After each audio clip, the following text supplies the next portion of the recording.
ordinária desta terça-feira. Aqui ao meu lado já está o vereador Wagner Petrini, ocupou o espaço do grande expediente, vereador. O senhor abordou vários temas, eu vou destacar 2 aqui, mas se o senhor quiser seguir falando sobre os outros temas também, pode ficar à vontade.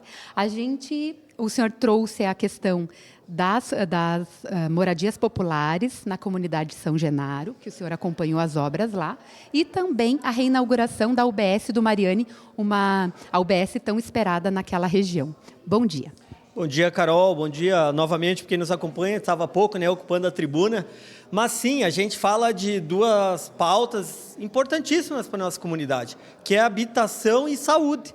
Então, na habitação, eu, por ter sido secretário da habitação na legislatura passada e hoje sou presidente da Comissão de Desenvolvimento Urbano e Habitação aqui da Câmara, a gente está sempre por dentro desses assuntos e participamos, então, em torno de 50 dias atrás, do início das obras do Minha Casa Minha Vida, lá no loteamento São Genaro, onde será construído 13 torres com 440 unidades habitacionais. Então, fiz questão de ontem, lá à tarde, junto com o secretário adjunto da Habitação, o Volmir, acompanhado, então, do engenheiro responsável lá pela obra, o Lucas, para ficar de olho na obra, então, porque tem uma ansiedade das famílias para saberem o direito à moradia, de ser contemplados, então a gente precisa estar sempre atento se a empresa que está executando tem alguma dificuldade, que a gente consiga ajudar para que a obra siga numa constante. E o que me chamou a atenção é que a obra ela vem com um início acelerado, e com uma intenção boa. Inclusive, a empresa está trabalhando, mencionei antes, de domingo a domingo. Isso significa que é uma empresa séria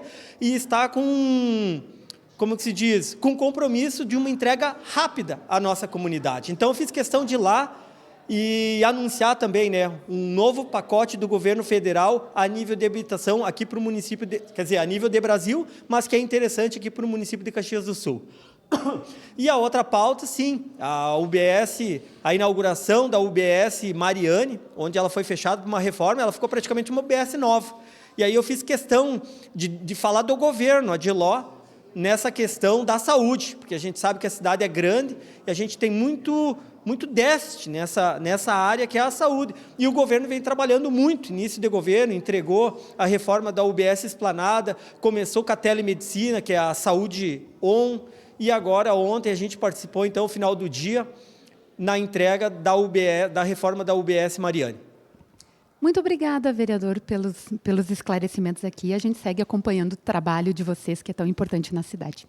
Bom trabalho a todos. Obrigada.